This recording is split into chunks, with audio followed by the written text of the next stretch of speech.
So I don't know if you've ever seen this meme, but it's a meme of the Golden Girls. And I think those ladies were in their 40s or early 50s when they're ushered away somewhere in Florida at, have to live together because they're so old. And then they do side by sides with like a bunch of women in their 40s now, beautiful women. And the comparison, you're like, why was I so afraid? But the representation that we had when we were younger was very different than what the 40s are or 50s now. I mean, Gabrielle Union, I don't exactly know how old everybody is, but Jennifer Lopez, you see all of these gorgeous women and you're like, wait, I think they're 40s, 50s. What am I afraid of? And it's not so much even about the aesthetic. It's the liveliness that these women and the passion that these women have for life that you're like, that doesn't seem so bad. Yeah. I think you're so right. What you just said now about how everyone has a tough 30s to 40s. I think it's really interesting when you're going in your 20s to 30s, you have a really high expectation.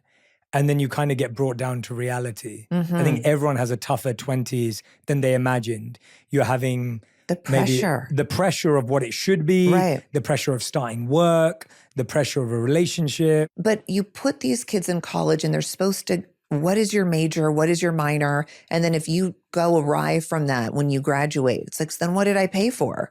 But how many times have you changed your mind about something in life? Right. And so have I. So yes, I believe in college. I believe in that if that's the right step for you. But I also think people need to know how okay it is to not necessarily know what you want to do when you're 20 years old. Absolutely. Such great advice. I mean, I look at it. In my 20s, I first became a monk. I then left and worked in consulting.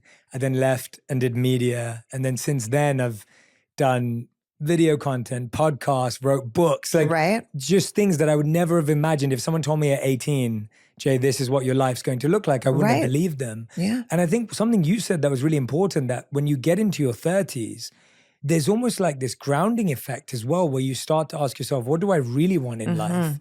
As you get into your 40s, you're almost living that of like, what's really important? What really is my priority? Am I clear about what I want? Whereas in your 20s, you don't know. And how could you? You don't know. And you also have that arrogance in your 20s that no one can tell you anything. But people have to go through that. Like, I get it. And I also get now when adults were like, they sort of roll their eyes at somebody in their 20s. And it's rare that most people in that age are so definitive at what they want to do. And if they are, great. And that is just this old soulness in them, I would say. But also when I've